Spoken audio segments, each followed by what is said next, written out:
Magandang hapon at tanghali sa inyo mga kapatid sa Spiritual Zombies at Mindanao. Meron akong ginawa ngayong Biyernes. Naglalangis ako ng libon. Ito yung libon kaninang umaga. Nagkayod ako. Nilangis ko sa pamamagitan ng lupa sa punso at nilangis ko sa pamamagitan ng dasal.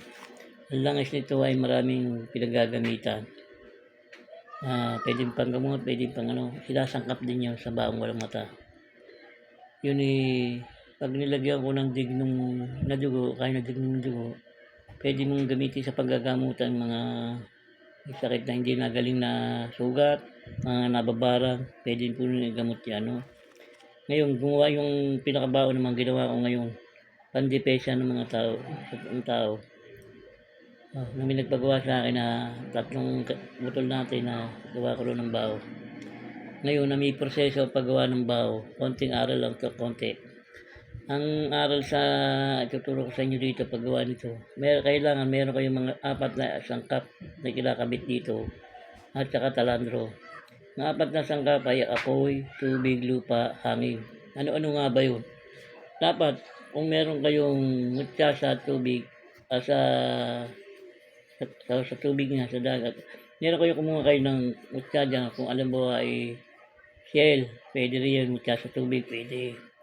Sa hangin naman, ano ba yung mutya sa hangin? Pwede, kung meron kayo ipo-ipo, pwede isangkap yun. Kung ano pang ibang pwedeng isangkap na mula sa hangin. Sa lupa naman, kung meron kayong mutya sa lupa o yung putik, o mga kahoy na sumisibol sa lupa, katulad ng mga dignum, pwede yung isangkap dito. Ano pa ba isa? Yung mutya naman sa mga apoy na kalikasan, yung mga kalamag galing sa kalawakan, hulog, kidlat, bulalakaw, kung ano mang uri na mutya na meron yun, pwede nyo rin isangkap dito.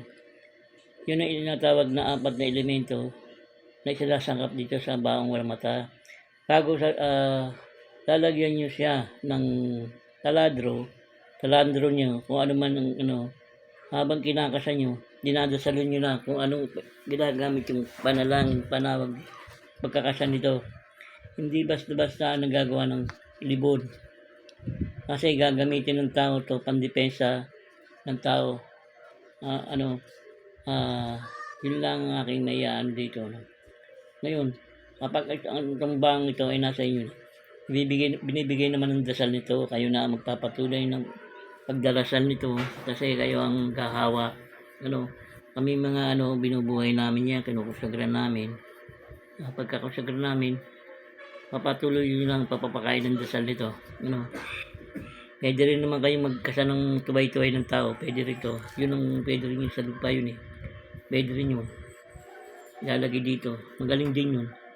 At matagal na umawak ng tuway-tuway sa libon na nakalagay dito. Pwede rin yun. Kaya lang papakainin niyo siya ng dasal. Kaya yung magtatanga ng baong walang mata, ay kailangan masipag magdasal.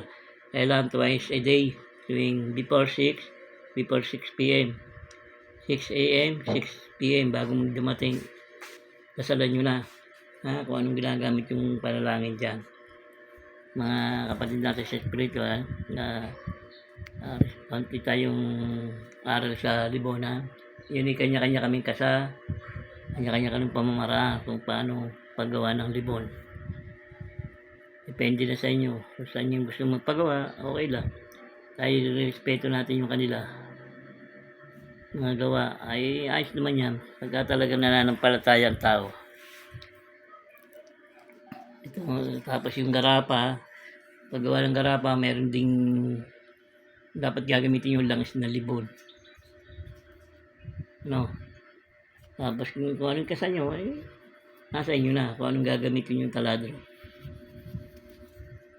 Yan yung mga magkakasama na libon, tato, garapa, kung ano man. Dapat may mga kalikasan kayo sinasangkap.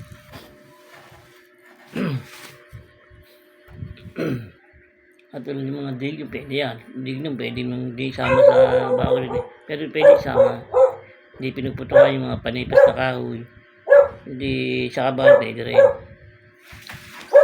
Ah, magandang hapon sa inyo mga kapatid sa Luzon, Visayas, Mindanao. Shoutout sa inyo lahat yan. Mander Ligaya. Shoutout po sa inyo.